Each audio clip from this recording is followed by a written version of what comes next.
un rappel général sur la convention, les obligations des parties. Par la suite, je ferai une présentation sur comment la convention empêche le commerce des pesticides et produits chimiques dangereux. Cette réunion, ce serait une introduction pour une série de webinaires et de cours en ligne qu'on va donner tout au long de l'année. Je donne la parole à ma collègue Nadia. Nadia, s'il vous plaît. Merci, Sarah. Euh, Honorable autorité nationale désignée de la Convention de Rotterdam, invités distingués, collègues, mesdames et messieurs, bonjour. Je m'appelle Nadia Correale et je suis spécialiste de la protection sociale et de l'autonomisation des communautés à la FAO au sein du secrétariat de la Convention de Rotterdam à Rome. Je suis très honorée de vous accueillir à cette réunion au nom du secrétariat de la Convention de Rotterdam. Cette réunion est organisée pour introduire une série de sessions virtuelles de renforcement des capacités sur divers aspects de la Convention. Pendant une heure, nous aurons le plaisir de rappeler les objectifs de la Convention, le fonctionnement de la procédure d'échange d'informations et des consentements préalables et les obligations des parties. Aujourd'hui est une date spéciale, un anniversaire. C'est le 18e anniversaire de l'entrée en vigueur de la Convention de Rotterdam. La Convention est née pour apporter une réponse concrète aux problèmes de certains pays en développement sur la gestion des pesticides dangereux et pour améliorer le commerce international des produits chimiques dangereux. Aujourd'hui, on peut dire que la Convention est entrée dans une phase adulte. De nombreux résultats ont été obtenus au fil des années pour la protection de la santé humaine et de l'environnement. Objectif ultime de la Convention de Rotterdam sur la procédure de consentement préalable en connaissance des causes, applicable à certains produits chimiques et pesticides dangereux, faisant l'objet d'un commerce international. Objectif partagé avec les conventions de Bâle et de Stockholm qui travaillent en synergie. La Convention elle-même n'interdit aucun produit chimique ou pesticide, mais facilite le partage d'informations pour permettre à ces parties, actuellement 165, de prendre des décisions éclairées sur les produits chimiques et pesticides dangereux, y compris leur importation future. En outre, les dispositions de la Convention contribuent à rendre le commerce international des produits chimiques dangereux plus transparent, par exemple en exigeant des notifications d'exportation et en soutenant un étiquetage harmonisé. Afin que les parties puissent contribuer efficacement et tirer parti pleinement de ces avantages, la Convention demande également que des dispositions soient mises en place pour renforcer l'infrastructure et les capacités nécessaires pour gérer les produits chimiques en toute sécurité dans le cadre d'une approche du cycle de vie. Le secrétariat conjoint de la FAO et du UNEP soutient les parties dans tous les aspects de la mise en œuvre et fournit une assistance technique spécifique à leurs demandes. Cela comprend généralement des réunions en face à face et des ateliers sur différents aspects de la mise en œuvre de la Convention. Par exemple, devenir pays membre, élaborer des plans d'action nationaux, travailler en synergie entre les trois conventions, etc. Une assistance technique est fournie pour la collecte des données afin d'identifier les formulations des pesticides extrêmement dangereuses dans l'agriculture et prévenir les intoxications aux pesticides. Le secrétariat a également poursuivi son assistance technique en dépit de la pandémie de Covid, en organisant toute une série de webinaires et de formations en ligne. Le travail de la Convention de Rotterdam peut bénéficier des différents programmes et expertises des bureaux nationaux et régionaux de la FAO et du UNEP, avec lesquels il est fortement lié. En particulier, le cadre stratégique de la FAO de 2022-2031 vise à soutenir l'agenda 2030 à travers la transformation vers des systèmes agroalimentaires plus efficaces, inclusifs, résilients et durables pour une meilleure production, une meilleure nutrition, un meilleur environnement et une meilleure vie, sans laisser personne de côté. La FAO reconnaît le rôle important de l'assistance technique dans le cadre de la Convention de Rotterdam et fournit un financement substantiel à son secrétariat. L'UNEP joue un rôle clé dans la réalisation des objectifs de la Convention de Rotterdam pour le biais de son programme spécial. Par exemple, en soutenant également les efforts des pays pour devenir partie à la Convention de Rotterdam et la mettre en œuvre à différents niveaux. Vous êtes des éléments essentiels des processus de partage d'expériences et d'informations. Et vous jouez un rôle actif dans la mise en œuvre de la Convention Rotterdam au niveau national. Gardant cela à l'esprit, je voudrais encourager tous les pays ici présents qui sont déjà partis à la Convention à partager leurs connaissances et leur expertise et les nouvelles autorités nationales désignées à apprendre et à échanger leurs défis au profit de tous.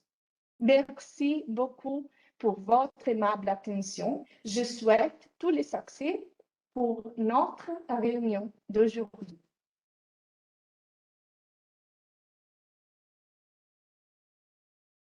Merci beaucoup, Nadia. Je donne la parole à ma collègue Yvonne. Merci beaucoup Sarah et merci beaucoup Nadia également. Et bonjour à tous, j'espère que tout le monde va bien. Et je vois déjà qu'on a beaucoup plus de participants maintenant, donc c'est très encourageant et on donne bien évidemment la bienvenue à vous tous. Je m'appelle Yvonne Wang, je connais quelques-uns parmi les participants, donc voilà, on espère pouvoir travailler étroitement avec tous ceux qui se sont connectés aujourd'hui. On va partager les échanges aujourd'hui en deux parties. Moi, je vous donnerai une petite introduction aux dispositions, procédures et obligations de la Convention, tout en rappelant que c'est les procédures, le cadre dans lequel on travaille, ainsi que les aspects techniques qui seront traités par ma collègue Sarah. Elle va vous rappeler les aspects par rapport aux mesures de réglementation finale, les réponses concernant l'importation, etc. Mais voilà, passons des choses les introductions aux choses plus sérieuses. Je vais juste arrêter mon vidéo maintenant afin de permettre à tout le monde de pouvoir connecter sans trop de problèmes d'utilisation de l'Internet. Donc,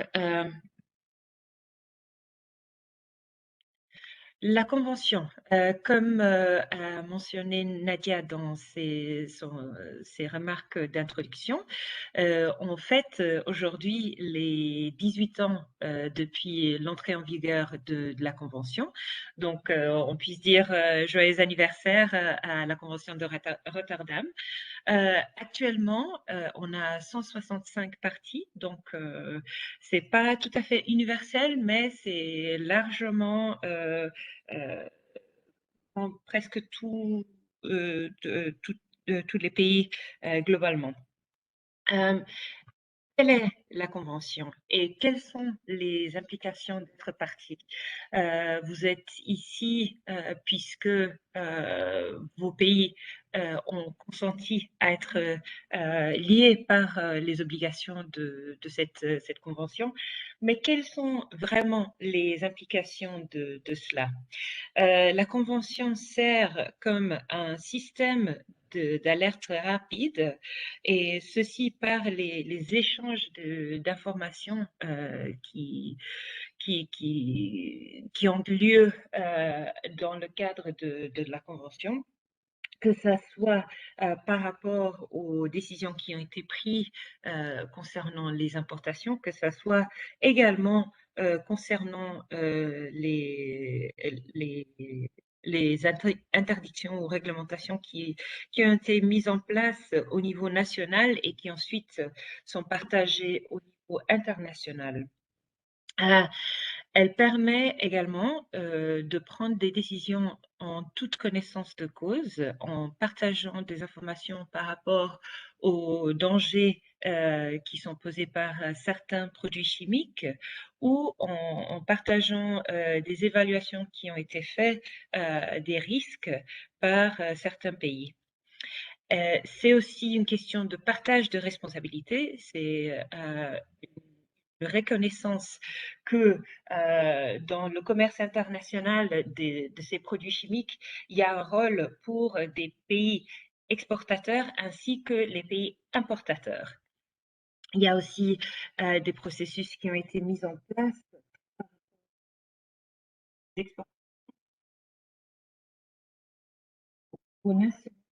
pour une interdiction ou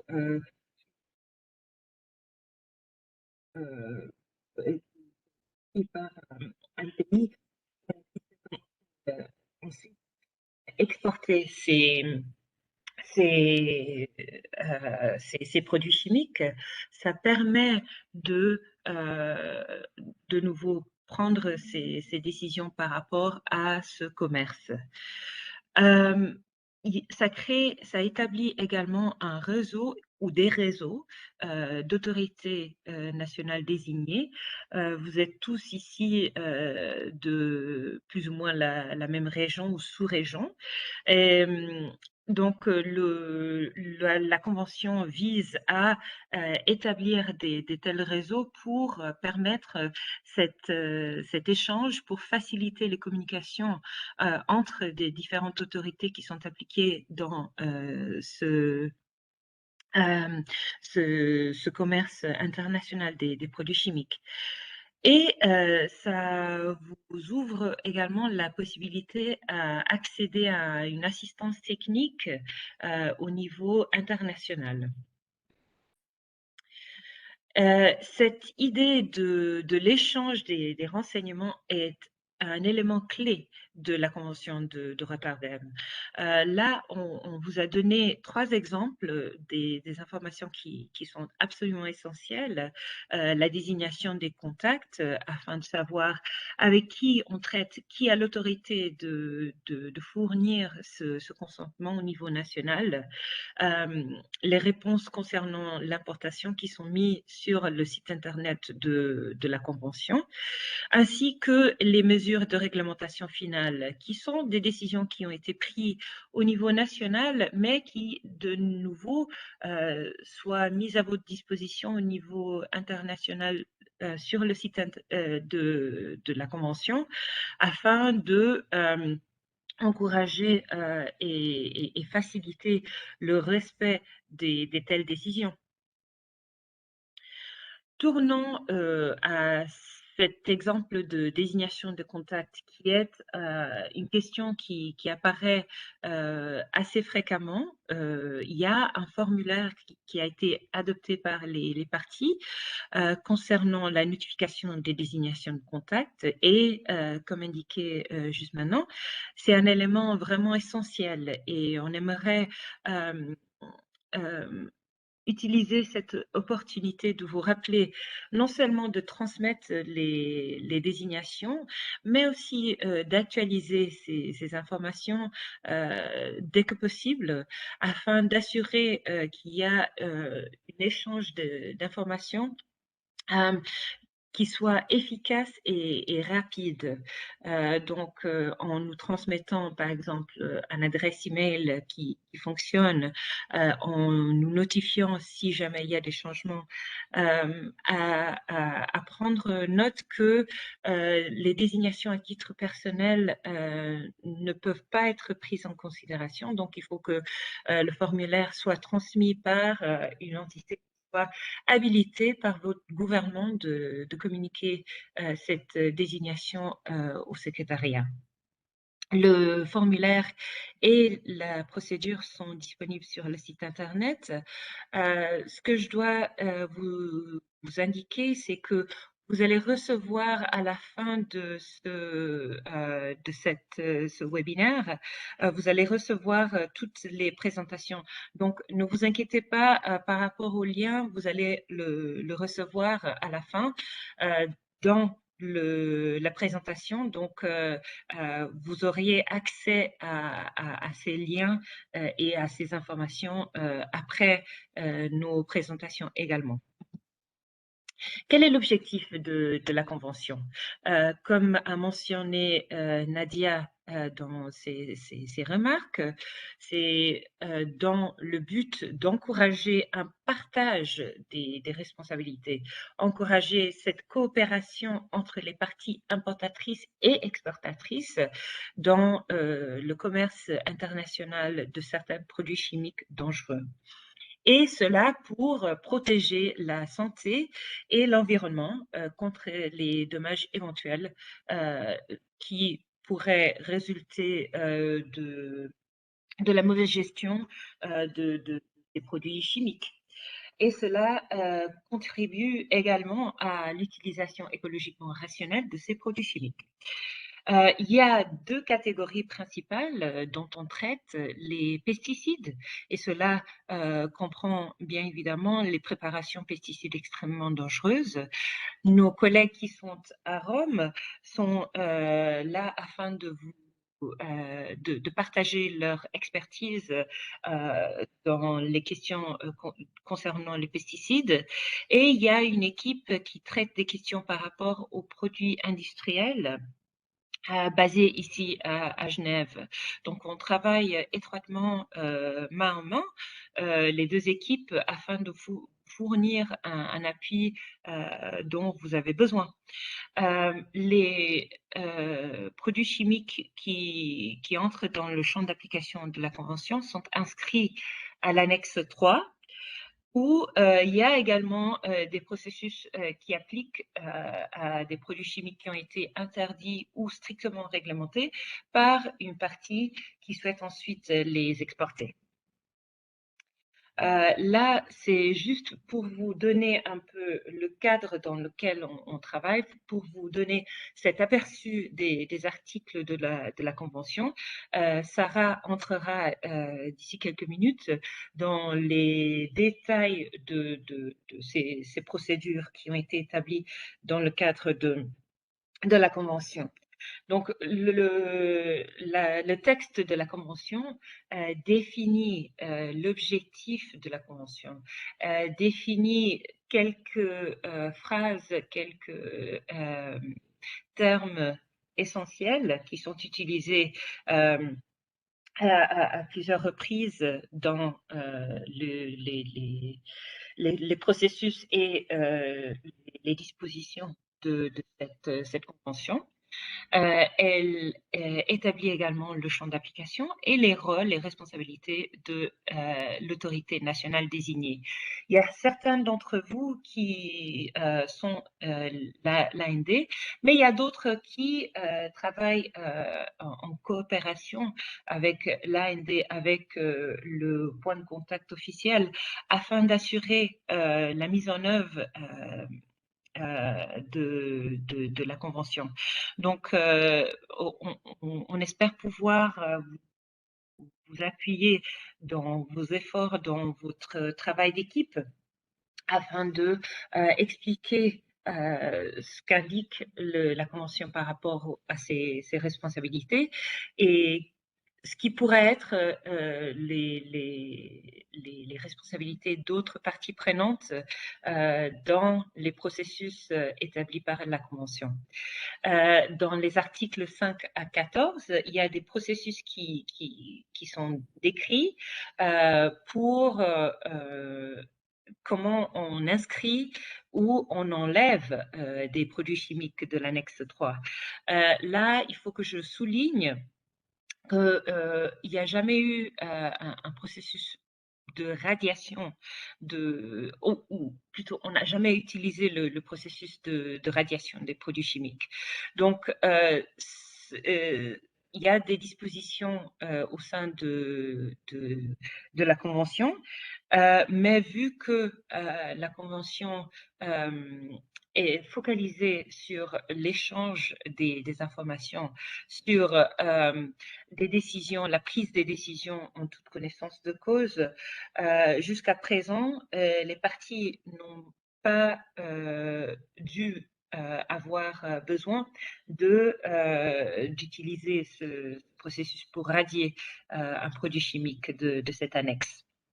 Il y a aussi des obligations qui ont été mises en place par rapport aux importations et aux exportations. Et là, de nouveau, ça revient à cette idée de partage de responsabilités. Ce n'est pas uniquement une question pour l'AND de la partie importatrice de transmettre sa réponse.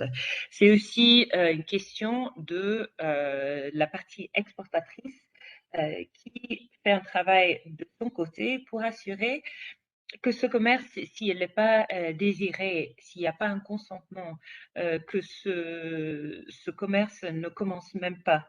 Bien évidemment, la prévention de ce commerce, si elle n'est pas souhaitée, est mieux que de guérir tout dommage éventuel qui résulterait d'un commerce auquel le pays n'a pas donné son consentement. Il y a aussi d'autres obligations, par exemple, décrivant le rôle de la conférence des parties qui prend les décisions, qui donnent le mandat au comité d'évaluation, par exemple. Donc, la Convention met en place tout ce dont on a besoin pour établir ce cadre dans lequel on travaille. L'annexe 1 et l'annexe 2 fournissent des renseignements et des critères par rapport à l'inscription des produits chimiques dans l'annexe 3 de la Convention. Donc, quand on suit le processus d'inscription, on regarde d'abord les renseignements qui ont été transmis dans les notifications en conformité avec l'annexe 1. Ensuite, il y a un comité d'évaluation qui regarde et qui fait une évaluation des critères qui sont listés dans l'annexe 2. Et une fois que le processus a été suivi et une décision prise par la conférence des parties, les produits chimiques qui sont soumis à cette procédure de consentement préalable sont inscrits dans l'annexe 3. Et là, vous avez les catégories dont on a parlé il y a quelques minutes en arrière. Il y a aussi des critères qui appliquent par rapport à l'inscription des préparations pesticides extrêmement dangereuses. Et ceux-ci sont indiqués dans l'annexe 4, tandis que les informations doivent figurer dans l'application d'exportation dans l'annexe 5. Et il y a aussi un processus de règlement des différends qui est décrit dans l'annexe. Et de nouveau, jusqu'à présent, on n'a pas eu recours à mais elle est là et disponible si jamais il y aurait besoin. Alors, cette idée d'échange de renseignements est vraiment un élément clé. Il y a plusieurs manières d'échanger ces informations. Et de nouveau, ça revient à cette idée de partager responsabilité, encourager une coopération, faciliter l'échange de renseignements. Souvent, on trouve, et probablement vous avez dû faire face à des manques, des carences. D'informations. Donc, la Convention permet à ceux qui ont la capacité d'évaluer des risques, de regarder un peu plus près, qui ont par exemple des capacités laboratoires, de partager les informations par rapport aux évaluations qui ont été faites par rapport à ces produits chimiques. Et cela informe par la suite un processus national de prise de décision et assure une communication entre les parties. Et ça pourrait être fait par la voie des notifications d'exportation, par les réponses de pays importateurs, ainsi que par les notifications de mesures de réglementation finale qui sont transmises au secrétariat. La procédure PIC sera traitée en plus de détails par Sarah, donc je ne vais pas entrer en trop de détails, juste pour vous rappeler que les produits chimiques sont inscrits à l'annexe 3. Il y a des documents d'orientation des décisions, des DGD, qui sont distribués à toutes les parties et qui sont disponibles également sur le site internet. Et cette publication de documents déclenche ensuite une obligation à transmettre ces réponses concernant la future importation du produit chimique, ainsi que de l'autre côté des obligations pour les parties exportatrices. Juste une petite suggestion, il se peut que vous trouvez que dans votre pays, ça soit pertinent de mener des activités de sensibilisation une fois que vous avez finalisé les réponses concernant l'importation. Comme ça, tous les importateurs et les exportateurs soient informés par rapport aux décisions qui ont été prises par votre gouvernement. Il y a également des notifications d'exportation pour des produits chimiques qui ne sont pas inscrits à l'annexe 3, mais qui sont interdits ou strictement réglementés par une partie et ensuite exportés. Donc là, il y a aussi des délais qui ont été établis par la Convention pour la transmission de telles notifications. Par rapport aux réponses des pays importateurs, il se peut que votre pays a déjà transmis toutes les réponses pour tous les produits chimiques.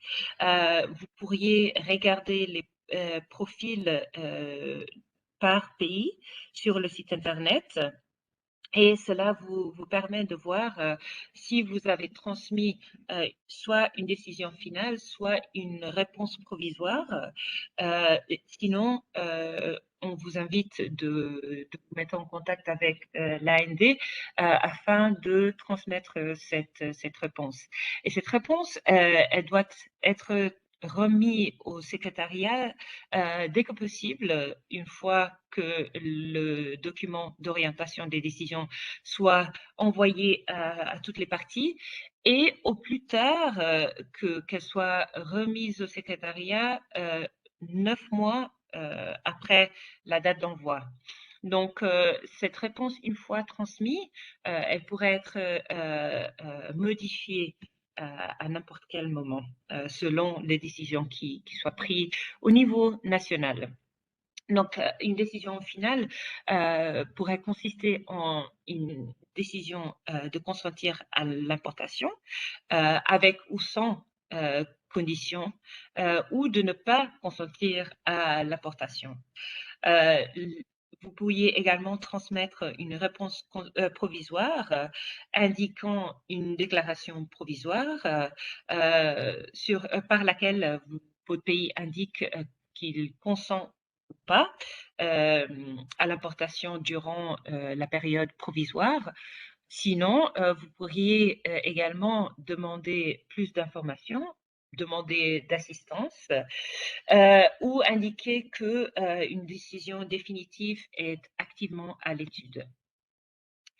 De nouveau, pour rappeler, si vous modifiez cette réponse, votre pays doit présenter immédiatement cette réponse révisée au secrétariat. Il y a un formulaire et des instructions qui sont mises à votre disposition sur le site Internet, et ces réponses doivent être également mises à la disposition des personnes intéressées dans votre pays. Par exemple, les douanes, les exportateurs et les importateurs.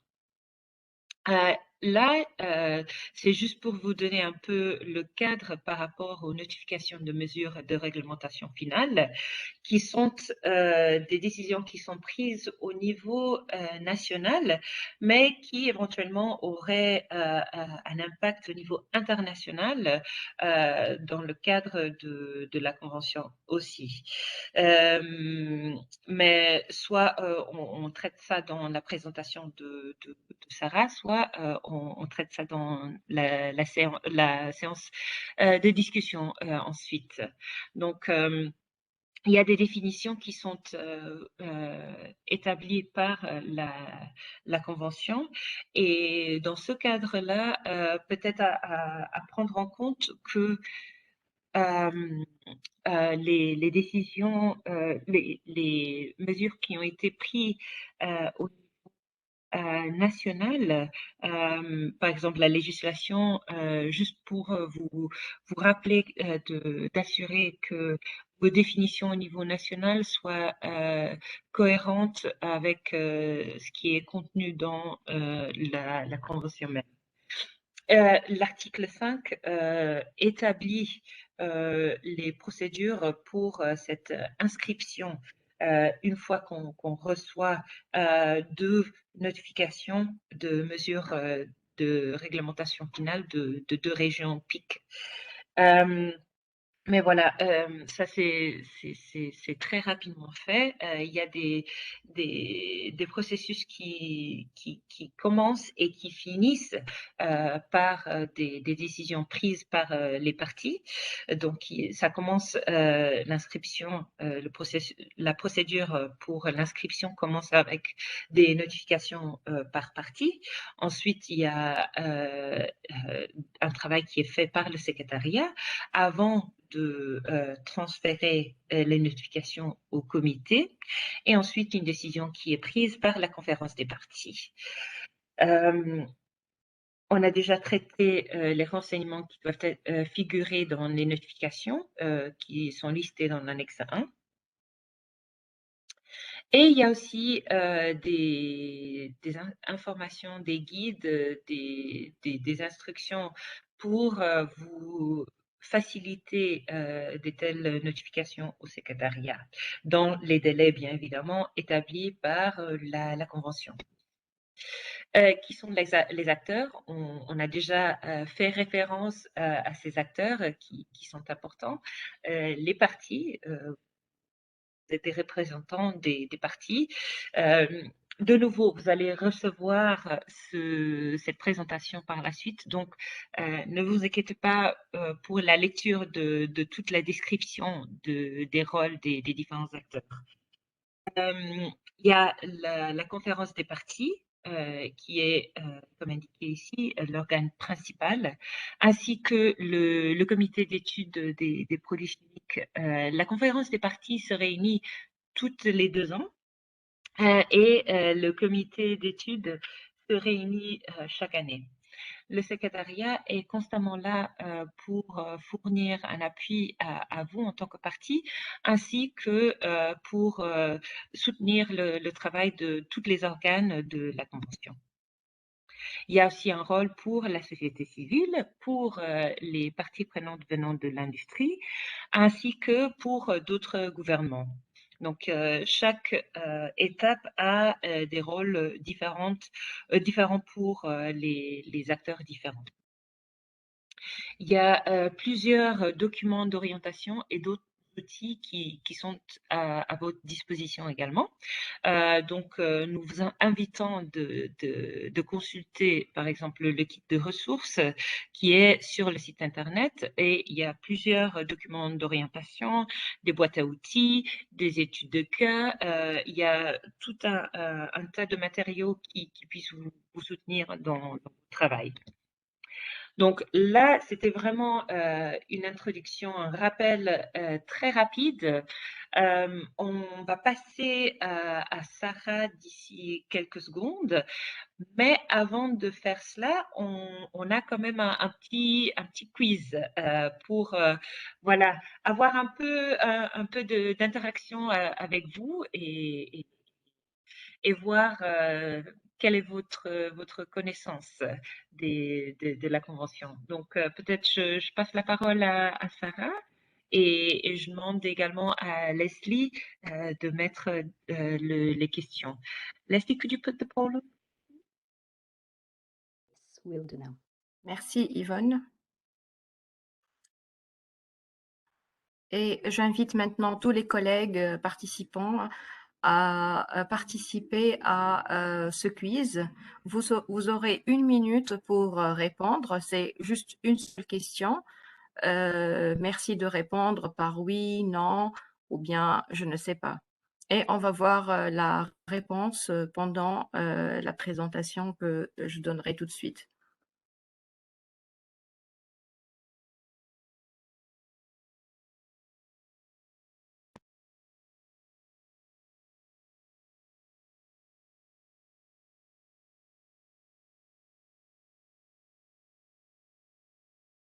Entre-temps, pour répondre à quelques questions dans le chat, oui, toutes les présentations seront disponibles sur notre site web dans la rubrique Webinar Library. On va vous envoyer bien sûr tous les liens et si jamais vous n'arrivez pas à les télécharger, il suffit de nous contacter.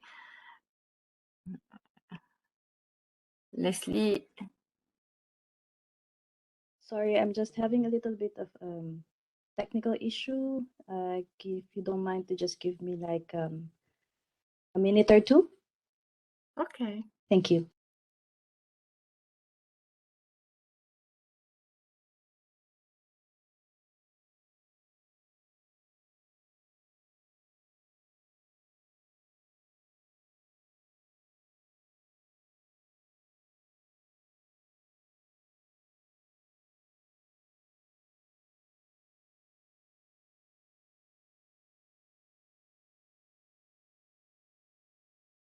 Entre-temps, j'invite tous les participants à écrire dans la rubrique du chat les pays d'où ils viennent, d'où ils sont connectés. Mais voilà, je vois que la question, elle est en ligne. Yes. Vous avez 1 minute déjà 12 secondes passées. Donc, merci de répondre oui, non, aucune idée et cliquez sur le bouton Submit pour que votre réponse sera soumise. Et je rappelle que c'est anonyme, il va pas y avoir de nom. Donc, juste, on veut avoir une idée sur l'assimilation de quelques questions. La question, elle est à droite. Je réponds à la question de mon collègue Hamoudja. Donc, elle est à droite. Je pense que vous trouverez polling. Alors, 59 minutes écoulées.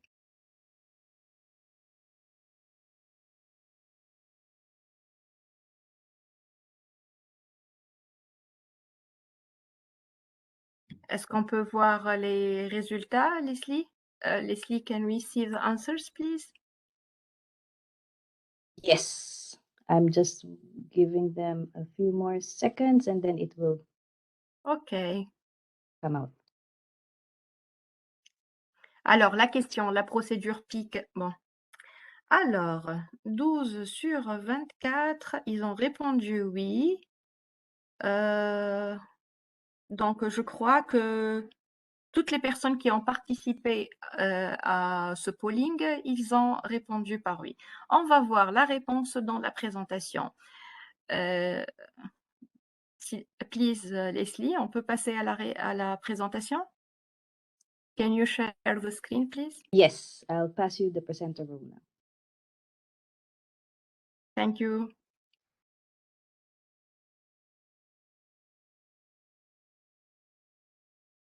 Je rappelle, nous souhaitons que vous écrivez dans le chat les pays d'où vous êtes. Comme ça, on va avoir une idée sur la provenance des participants. Juste écrivez Tchad, Togo, Côte d'Ivoire.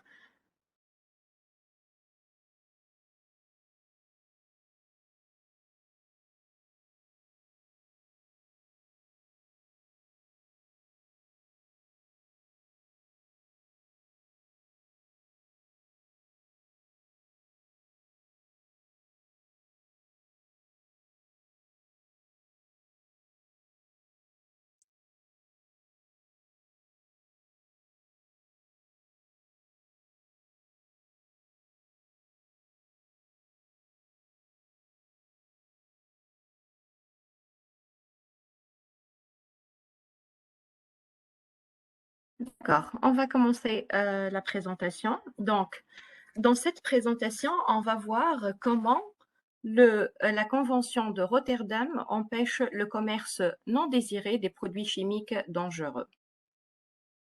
On va une petite introduction et après, on va voir qu'est-ce que c'est que l'annexe 3. On va aller un peu plus de détails. Tout à l'heure, ma collègue Yvonne, elle a déjà donné un aperçu sur l'annexe 3. Après, on va voir qu'est-ce que c'est que la procédure PIC et les défis. Alors, la Convention de Rotterdam, comme vous le savez, permet d'empêcher par le recours au consentement préalable en connaissance de cause ou ce qu'on appelle procédure PIC, le commerce indésirable des produits chimiques et pesticides interdits ou strictement réglementés et facilite l'échange d'informations concernant leur gestion et leur utilisation. Cette procédure s'applique à tous les produits chimiques inscrits à l'annexe 3 de la Convention. Alors, quels produits chimiques figurent dans cette annexe 3? Il s'agit de pesticides, produits chimiques industriels qui ont été interdits ou strictement réglementés par au moins 2 parties pour des raisons de santé humaine ou d'environnement et pour lesquels la conférence des parties a décidé de les inclure à la procédure PIC. Actuellement, nous avons 52 produits chimiques et pesticides dangereux qui figurent dans cette annexe 3 et qui sont soumis à la procédure PIC. Il y a 16 produits à usage industriel, il y a 35 pesticides et il y a un seul produit qui est à la fois à usage industriel et pesticide. L'inscription des produits chimiques à l'annexe 3 stimule l'échange d'informations à propos de ces produits chimiques et pesticides qui sont dangereux entre les parties. Pourquoi? En vue de protéger la santé humaine et l'environnement. Cet échange d'informations est un élément clé de la Convention de Rotterdam et couvre 4 éléments principaux qui sont les mesures de réglementation finale, et ceci conformément à l'article 5, ce qui est connu peut-être sous son appellation anglaise FRA Notification, préparation pesticides extrêmement dangereuse, conformément à l'article 6 et connue par l'appellation SAPF Notification ou bien notification PPED, préparation de pesticides extrêmement dangereuses. Les réponses concernant les importations des produits chimiques et pesticides inscrits à l'annexe 3, et ce, conformément au fameux article 10, auquel Yvonne tout à l'heure a donné un bon aperçu, et la notification d'exportation des produits chimiques et pesticides de l'annexe 3, et ce, conformément à l'article 11 et 13. Sur notre site web, je vous appelle de voir la section intitulée Annexe 3 ou bien Produits chimiques, Annexe 3. Et ici, vous allez trouver une liste des produits chimiques qui sont contenus dans l'annexe 3. Vous allez trouver également les documents correspondants d'orientation des décisions. C'est disponible en version anglaise, française et aussi espagnole. Cette section fournit aussi des informations supplémentaires sur les produits chimiques de l'annexe 3 présentés par les parties postérieurement à l'adoption de documents d'orientation des décisions par la conférence des parties. Et ici, un exemple. Donc, maintenant, on a compris qu'il y a des produits chimiques et des pesticides dont le commerce est indésiré. Et la Convention de Rotterdam, elle travaille à réglementer ou orienter ce commerce pour protéger la santé humaine et l'environnement, et ce, à travers la procédure PIC. Alors, qu'est-ce que c'est que cette procédure PIC? Pourquoi? Qui sont les acteurs et comment fonctionne-t-elle? On va voir ça en détail. Alors, la procédure PIC, comme vous le savez, c'est un mécanisme permettant d'obtenir et de diffuser officiellement les décisions des pays importateurs quant à leur souhait ou refus de recevoir toute cargaison future de produits chimiques inscrits à l'annexe 3 de la Convention et d'assurer le respect de ces décisions par les parties exportatrices. Pourquoi? Pour empêcher le commerce indésirable de produits chimiques dangereux grâce à une responsabilité partagée entre les parties importatrices et exportatrices, fournir des informations pour faciliter une prise de décision éclairée sur les importations futures, possibilité d'obtenir des informations supplémentaires sur un produit chimique ou une assistance pour l'évaluation d'un produit chimique. Et ça vient généralement, cette assistance pour l'évaluation d'un produit chimique à travers une demande présentée au secrétariat par l'autorité nationale désignée. La liste des produits chimiques de l'annexe 3 continuera à s'élargir et comme ça, on va protéger la santé humaine et l'environnement de ces dégâts néfastes de ces produits chimiques.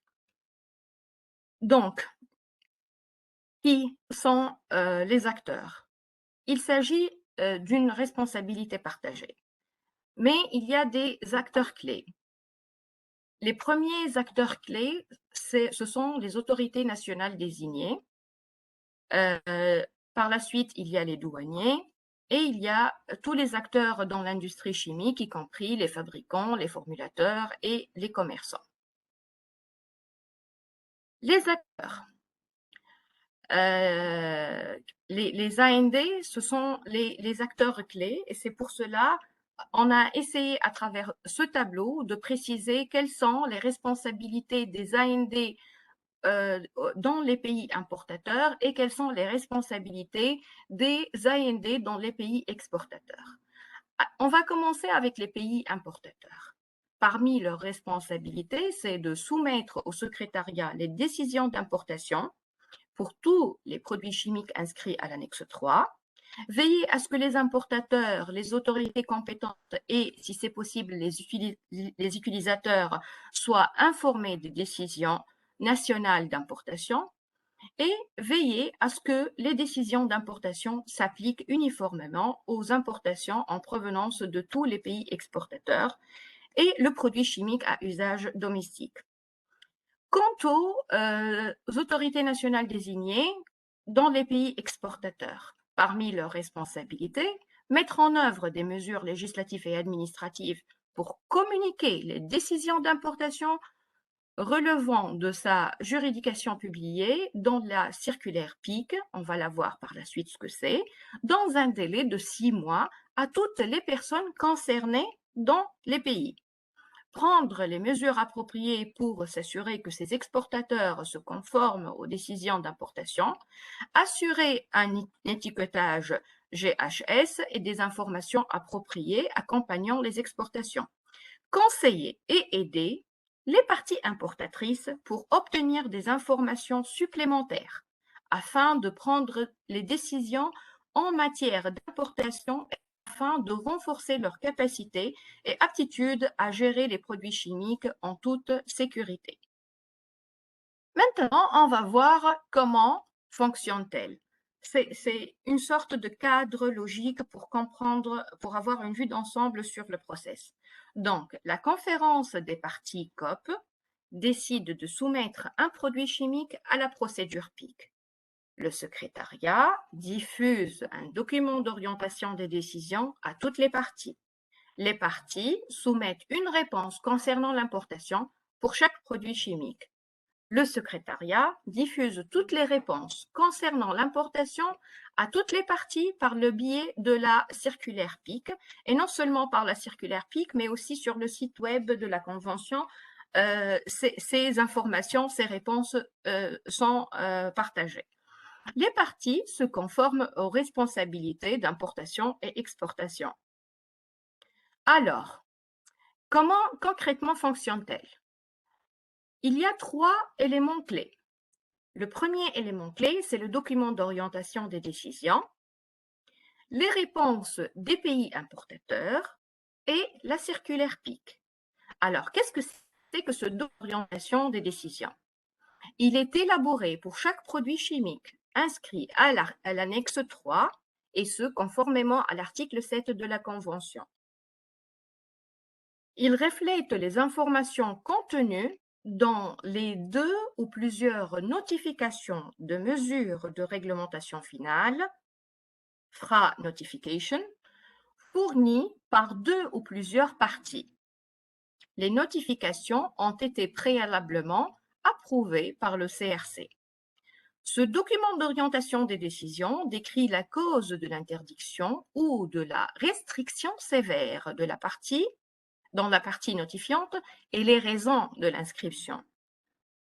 Il contient des informations de base sur le produit chimique, y compris un résumé des principaux propriétés toxicologiques et écotoxicologiques.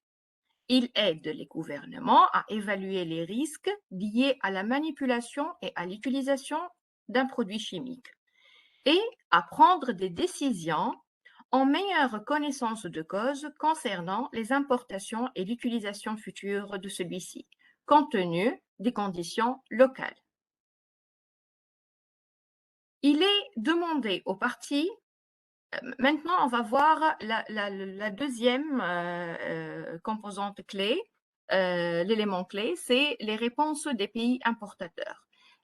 Alors, il est demandé aux parties de prendre des décisions, ce qu'on appelle les réponses des pays importateurs, concernant l'importation future de chacun des produits chimiques figurant dans l'annexe 3. et ce, conformément au fameux article 10.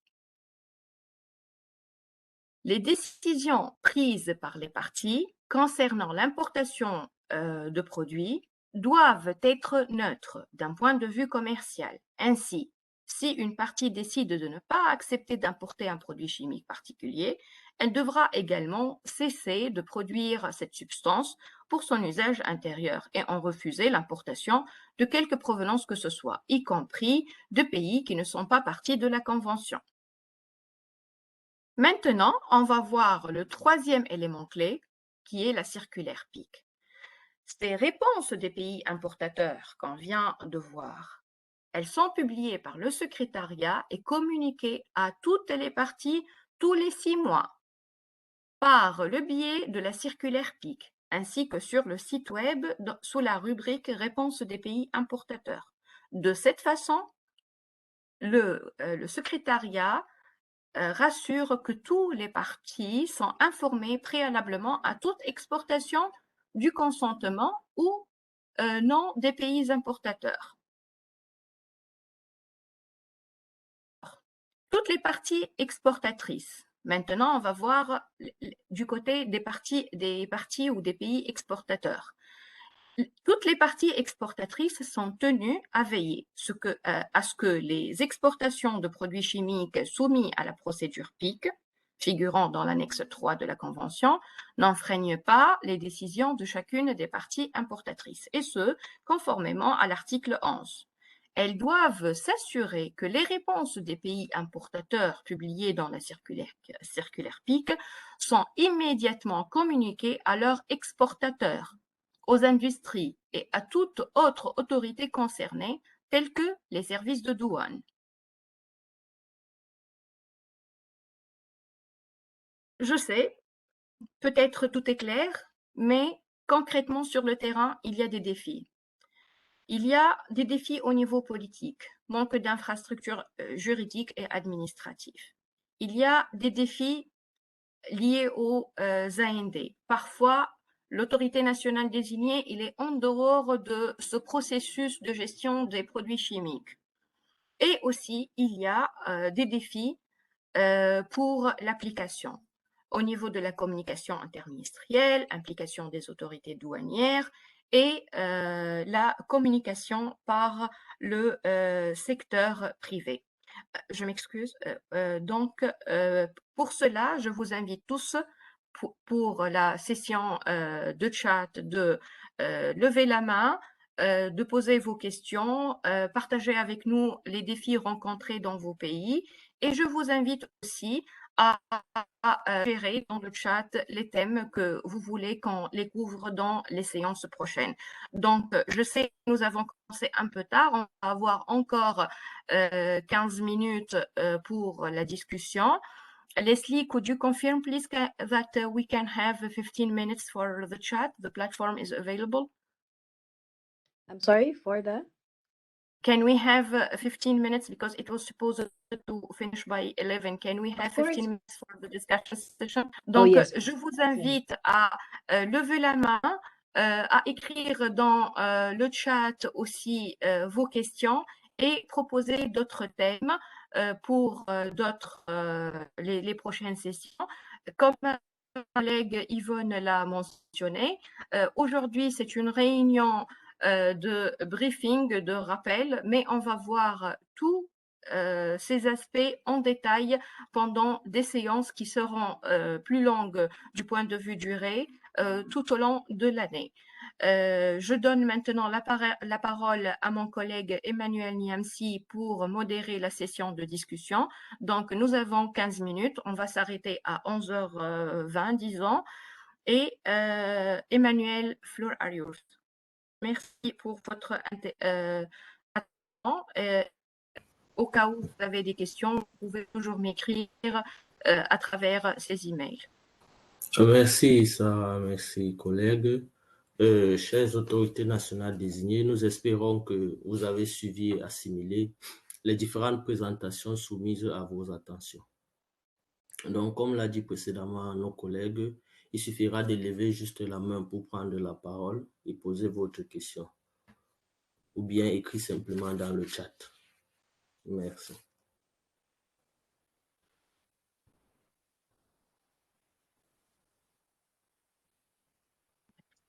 Je vois Emmanuel, on a déjà... déjà...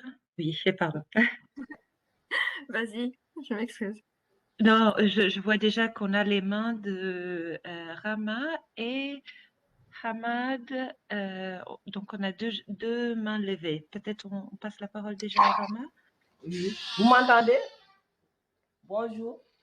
Oui, parfaitement. Allez-y. Voilà. Bonjour et je vous remercie et vous félicite pour cette présentation. C'est important tout temps de revenir sur la présentation de la convention pour tous les acteurs concernés, surtout pour les partis.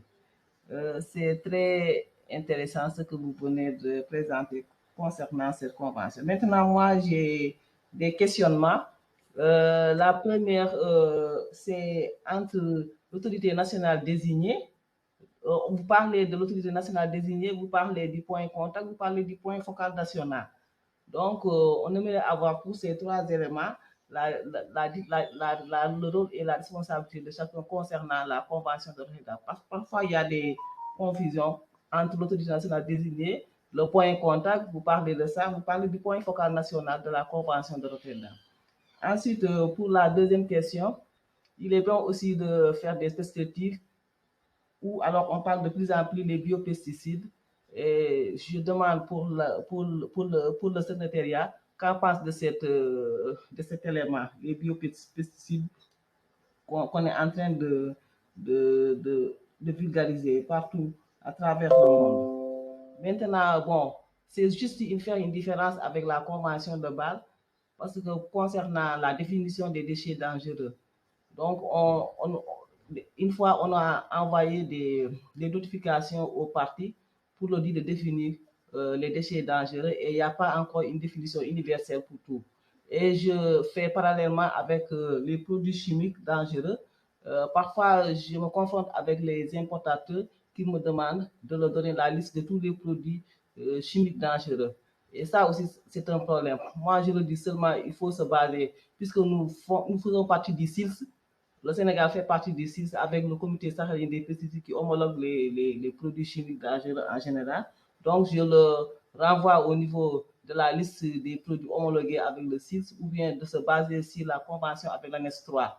Mais bon, souvent, c'est parce que parfois, les produits demandés ne se trouvent pas dans l'ANES ni dans la liste des produits homologués. Alors que bon, on se base sur les FDS, fiches de données de sécurité, pour essayer de donner une décision. Donc, j'aurais aimé que vous statiez sur les produits chimiques dangereux. Essayez de... Bon, c'est difficile de dire qu'il faut lister tous les produits chimiques, mais bon, comme on le fait avec les déchets dangereux, bon, on va essayer pour voir si on peut avoir un renforcement de capacité sur ça. Maintenant, pour ECHA, voilà.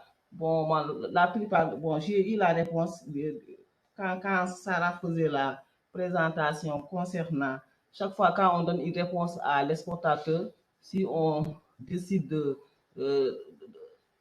d'autoriser l'importation ou pas. Donc moi, bon, je ne renvoie pas tout le temps au secrétariat. Donc, à partir de votre présentation, j'ai vu là où on doit informer le secrétariat concernant les réponses des notifications, etc.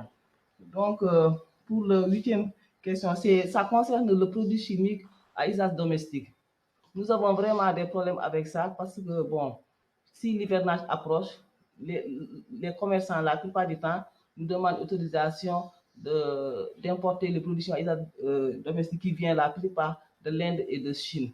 Donc, nous, on se base seulement si le laboratoire de CRS Lokistock qui se trouve au Sénégal pour dire d'aller faire l'analyse. S'il n'y a pas de pestanol ou bien de pestanol et quoi d'autre, au patanol, je ne sais pas quoi, donc là, on autorise. Donc, on aimerait vraiment avoir une idée claire sur ce point, les produits chimiques domestiques qui nous fatiguent beaucoup avec les commerçants, etc.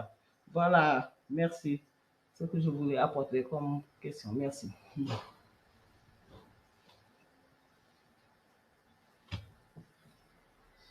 Je vous remercie, Rama.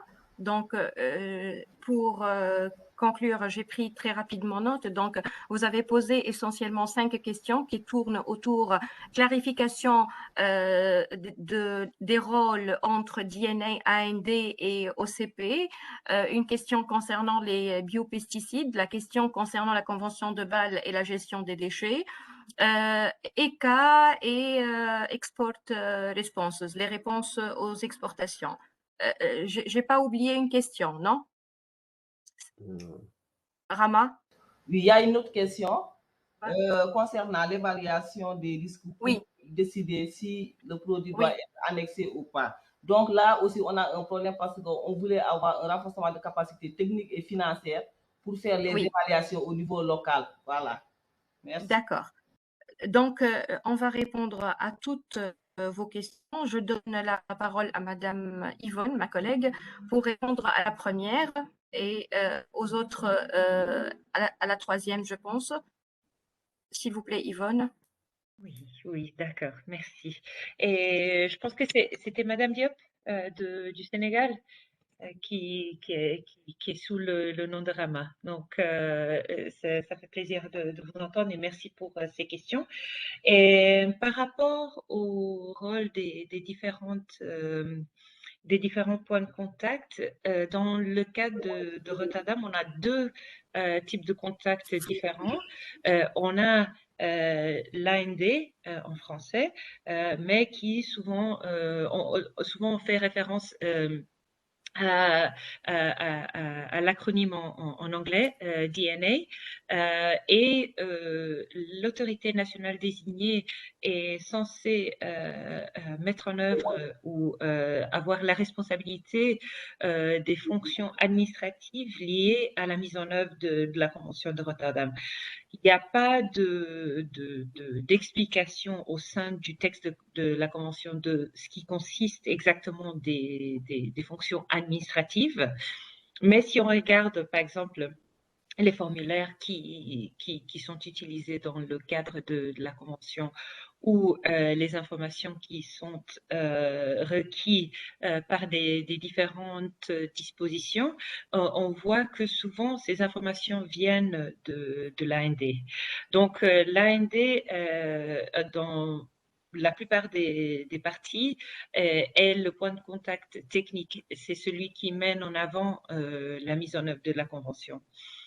Ceci dit, il y a aussi le point de contact officiel qui est plutôt le point de communication avec le secrétariat. Donc souvent, nous, quand on a par exemple des invitations pour des réunions ou des demandes d'informations, on traite avec l'ECP, avec le point de contact officiel. Donc, si on voulait vraiment le simplifier, mais voilà, tout en sachant que chaque pays puisse s'organiser selon ses conditions au niveau national et ses besoins. Mais en général, ce qu'on voit, c'est que l'AND est plutôt un point de contact technique, tandis que le point de contact officiel, c'est un point de contact au niveau politique. C'est pas à dire que c'est une définition absolue. C'est vraiment pour chaque pays de décider quelle est la responsabilité de l'AND et quel est le rôle de l'OCP. Tournons ensuite à votre question par rapport à la distinction entre les produits chimiques qui entrent dans le champ d'application de Rotterdam et les déchets qui entrent dans le champ de la Convention de Bâle. Il faut souligner très clairement que les déchets sont exclus du champ d'application de Rotterdam. Donc, Rotterdam et Bâle travaillent étroitement ensemble pour assurer une gestion écologiquement rationnelle de ces produits chimiques dès qu'il y a un commerce jusqu'à la fin de vie. Comme indiqué dans les présentations, il y a tous les produits chimiques qui entrent dans le champ de Rotterdam sont listés dans l'annexe 1, pardon, l'annexe 3. Et puis ensuite, pour Bâle, il y a les annexes, l'annexe 1 pour les déchets dangereux, qui est ensuite clarifié par les annexes 8 et 9. Et il y a aussi les autres déchets qui sont listés dans l'annexe 2. Et les autres déchets sont principalement les déchets domestiques, les déchets ménagers et les déchets plastiques. Mais voilà, il y a aussi la possibilité d'une définition nationale des déchets dangereux dans le cadre de Bâle. Donc, ce que vous pourriez faire, si jamais il y a un doute par rapport à si quelque chose soit un déchet ou un produit chimique, c'est d'abord de regarder sur les listes qui se trouvent dans ces annexes ou de consulter le site internet. Et ensuite, s'il y a encore d'autres questions, d'autres difficultés, vous pourriez soit vous mettre en contact avec les autres points de contact qui sont impliqués. S'il y a, par exemple, l'ADN l'AND du pays exportateur ou avec le secrétariat. La classification est la décision des pays, mais nous, on peut soit vous mettre en contact l'un avec l'autre, soit vous donner quelques indications bien évidemment dans les limites de notre mandat en tant que secrétariat. Donc, moi, je traite les deux questions et puis je passe la parole à Sarah par rapport aux questions concernant les produits chimiques dans le cadre de Rotterdam. Merci.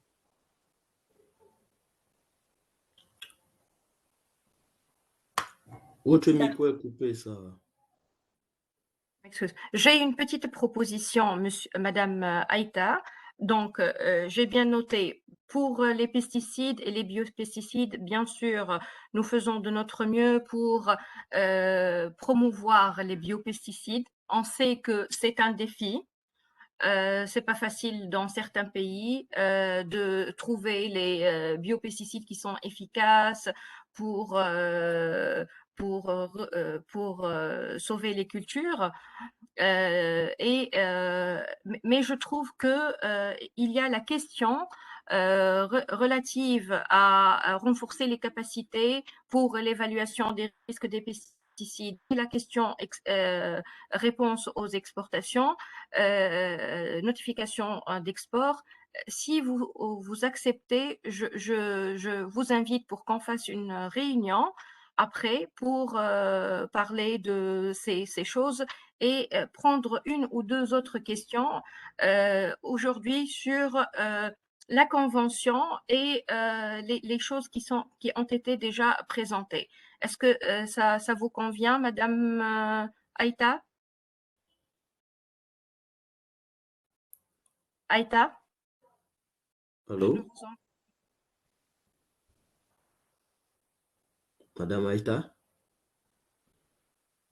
Bon, Madame Aïta, je pense qu'elle n'est plus parmi nous, donc je vais la contacter par email.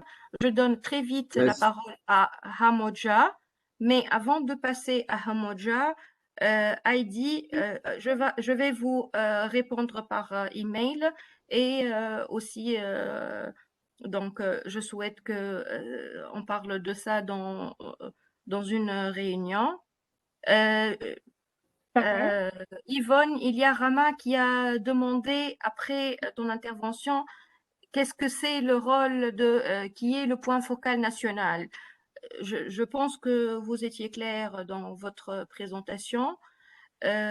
Pour Modou, mais si vous voulez ajouter un mot, et le OCP.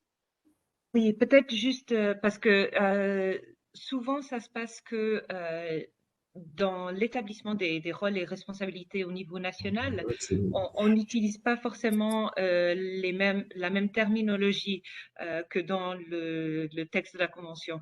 Donc, il se peut que ça soit à la base de cette confusion. Donc, si il y a un rôle qui a été accordé au niveau national qui est décrit comme étant le point focal national plutôt que l'ECP ou l'AND, c'est à établir quelles sont exactement les responsabilités, qui sera nommé comme dans quel rôle correspondant dans le cadre de la convention. Et ça serait aussi nécessaire pour transmettre cette désignation au secrétariat. Parce que dans le formulaire, il faut que vous cochez soit AND, soit point de contact officiel. Donc, ça, c'est aussi quelque chose que nous, en tant que secrétariat, quand on reçoit une désignation, est clarifié auprès du pays. Mais c'est vraiment une question très importante à clarifier au moment d'établir les différents points de contact. Si vous me permettez, juste peut-être pour rajouter un petit point par rapport aux questions concernant la sensibilisation, pour informer tous les participants qu'on a non seulement des publications, mais aussi des vidéos, des matériaux multimédia sur le site internet qui puissent être aussi utiles pour une divulgation un peu plus large des informations concernant la Convention de Rotterdam, juste pour voilà, porter cela à l'attention des participants. Merci. Merci Yvonne pour ces différentes réponses et éclaircissements. Nous allons passer la parole à Monsieur Amajoda. Please, let's see, could you give the floor to Mr. Amajoda? Leslie? Yes, he may proceed. Ok. Monsieur Amajoda, vous avez la parole. No, he is muted. Ok. Merci pour la parole. J'espère que vous me suivez. Très bien, Monsieur Amajoda. Merci beaucoup. C'est Monsieur Amajoda, point focal de la Convention de Rotterdam pour le Cameroun. Alors, j'ai quelques préoccupations. Déjà, merci infiniment pour le webinaire, les différentes présentations qui nous édifient et qui nous éclairent sur plusieurs choses. Mais des préoccupations restent et nous voudrions bien les porter à votre attention et partager peut-être avec d'autres aussi. Ma première préoccupation, c'est au niveau des demandes de consentement présentées par côté de l'Union européenne, parce que c'est déjà que c'est la seule qui nous saisit pour demander nos réponses vis-à-vis de certains produits chimiques ou pesticides. Alors, sauf que dans ce cadre-là, mon réel souci, c'est de pouvoir, nous sommes saisis parfois par ECHA pour des produits chimiques ou des pesticides bien déterminés. Mais lorsque nous répondons, on se retrouve toujours harcelé par soit des exportateurs ou parce que pour le même produit, vous pouvez avoir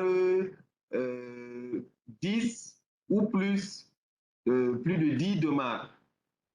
Or, à mon sens, je me dis que si je donne une réponse à la communauté européenne pour un produit spécifique, pour une période bien déterminée, je pense que ça devrait servir pour tous les exportateurs de la communauté. Et à se retrouver à harceler par des demandes, par plusieurs demandes à la fois, parfois c'est beaucoup de contraintes pour nous.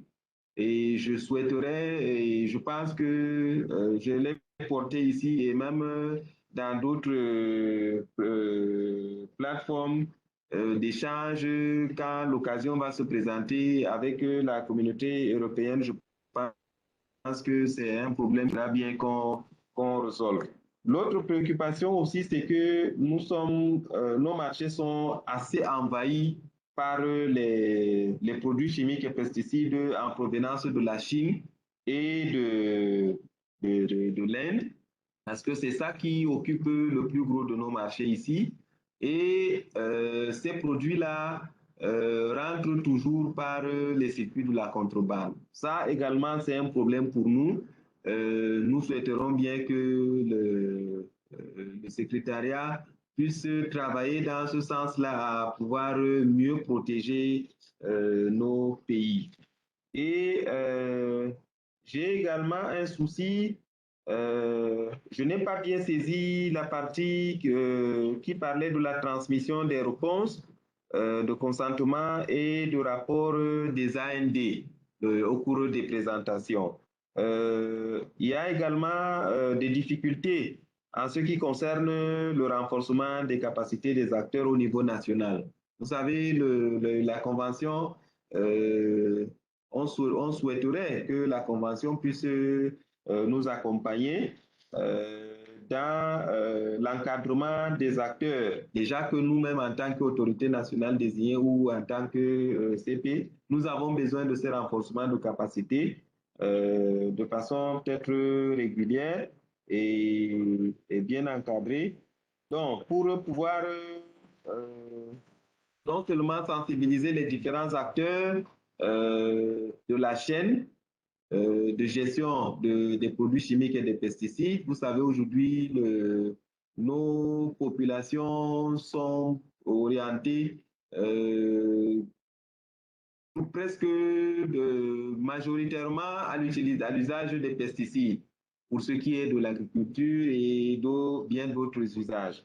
Et nous avons vraiment besoin de ces accompagnements-là au niveau de la Convention pour pouvoir peut-être bénéficier même de petits projets qui puissent aider pour ce renforcement de capacité des acteurs nationaux et de la sensibilisation au niveau national. Je vous remercie.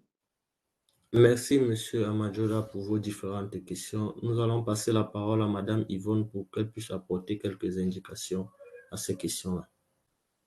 Merci beaucoup, Monsieur Amadjola, et merci à Emmanuel. Donc là, il y avait plusieurs points à traiter. Je vais peut-être adresser les deux premières questions. Par rapport au suivi qui est donné par les exportateurs, une fois que vous avez fourni des réponses à l'Union européenne, il faut qu'on souligne que l'Union européenne va au-delà des processus qui sont établis par la Convention même.